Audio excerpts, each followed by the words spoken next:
दोस्तों, नवरात्र या नवरात्रि हिंदू धर्म का एक सबसे प्रमुख पर्व माना जाता है। दोस्तों, नवरात्र एक संस्कृत का शब्द है जिसका अर्थ होता है 9 रातों का समय।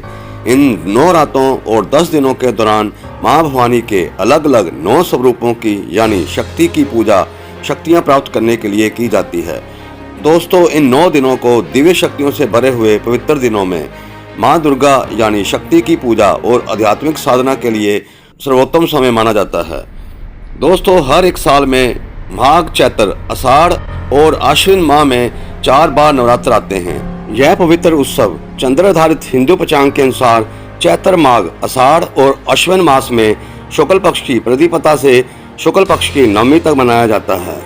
दोस्तों, हिंदू कैलेंडर के हिसाब से सबसे पहले चैत्र मास में 9 दिन चैत्र के नवरात्र होते हैं।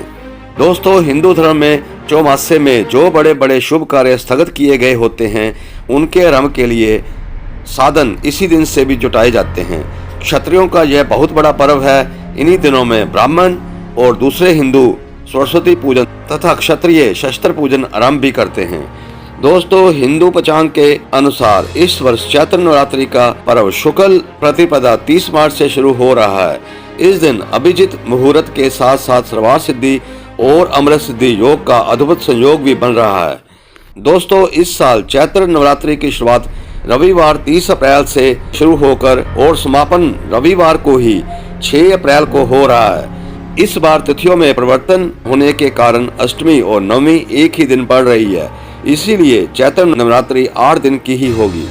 दोस्तों, चैत्र नवरात्रि कलश स्थापना का समय 30 मार्च 2025 को सुबह 6:13 से लेकर सुबह 10:22 तक है और वही घट स्थापना का अभिजीत मुहूर्त दोपहर 12:01 से लेकर दोपहर 12:50 तक है। दोस्तों, रविवार को नवरात्रि शुरू और समाप्त होने का महत्व रविवार का संबंध सूर्य ग्रह से है, जिसे शक्ति, ऊर्जा और आत्मबल का प्रतीक माना जाता है। सूर्य की कृपा से इन नवरात्रों की अवधि में साधना करने वाले को आत्मबल, उन्नति और सफलता का विशेष आशीर्वाद मिल सकता है। दोस्तों, हिंदू धर्म शास्त्रों के अनुसार चैत्र नवरात्रि का आरंभ इस साल रविवार को होने से माँ दुर्गा हाथी पर सवार होकर धरती पर आएंगी। इसे शुभ संकेत माना जाता है। दोस्तों, हाथी पर माँ के आगमन से धन धान्य में वृद्धि होती है। वहीं माँ दुर्गा का प्रस्थान सोमवार 6 अप्रैल को हाथी पर ही होगा। इन शुभ दिनों में माँ दुर्गा की पूजा करने पर इंसान की सभी मनोकामनाएं सिद्ध हो जाती हैं।